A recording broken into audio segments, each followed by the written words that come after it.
Okey, kita sambung lagi tutorial nak buat gambar dan video gunakan AI. Okey, kita buka Google Flow kita yang kita dah install sebelum ni. Okey, siapa yang belum install lagi, boleh tengok video yang sebelum ni. Okey, kita dah install, kita klik continue dan masuk. Okey, ini adalah paparan hadapan Google Flow. Inilah paparan dia. Kat sini ada projek, dekat sini ada uh, edit video, edit foto, animate foto, take foto, macam ni kan. Okey, sekarang kita tengok akaun kita dulu. Okey, klik dekat akaun atas ni. Okey, ini adalah email kita. Kita boleh gunakan apa-apa email daripada Gmail. Dan tak perlu bayar pun, kita masih boleh gunakan Google Flow.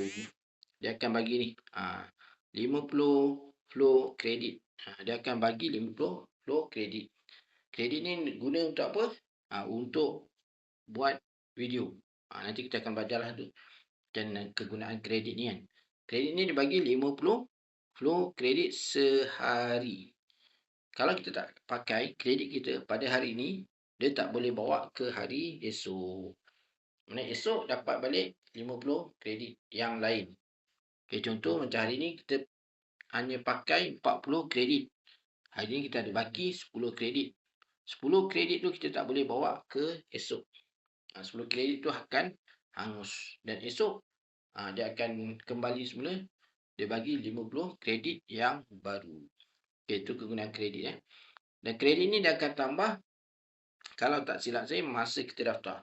Contoh sekarang ni pukul 1.24. Saya daftar pukul 1.24. 13.24 kan. Pukul 1.24 petang. Jadi dia akan mula daripada 1.24 petang. Dan 24 jam dia sehingga esok 1.24 petang. Barulah saya dapat 50 kredit yang baru. Contoh saya buat video, alamak, kredit habis. Jadi saya kena tunggu 1.24 petang esok baru saya dapat 50 kredit yang baru. Dia akan bergantunglah kalau tuan-puan daftar pukul 8 pagi, mana 24 jam dia pukul 8 pagi esok ni. Okey, ini memang dia bagi percuma untuk kita cuba test. Untuk kita test. Boleh pakai akaun Gmail mana-mana, tak perlu berbayar. Okey, apa lagi? Itu tentang kita punya akaun.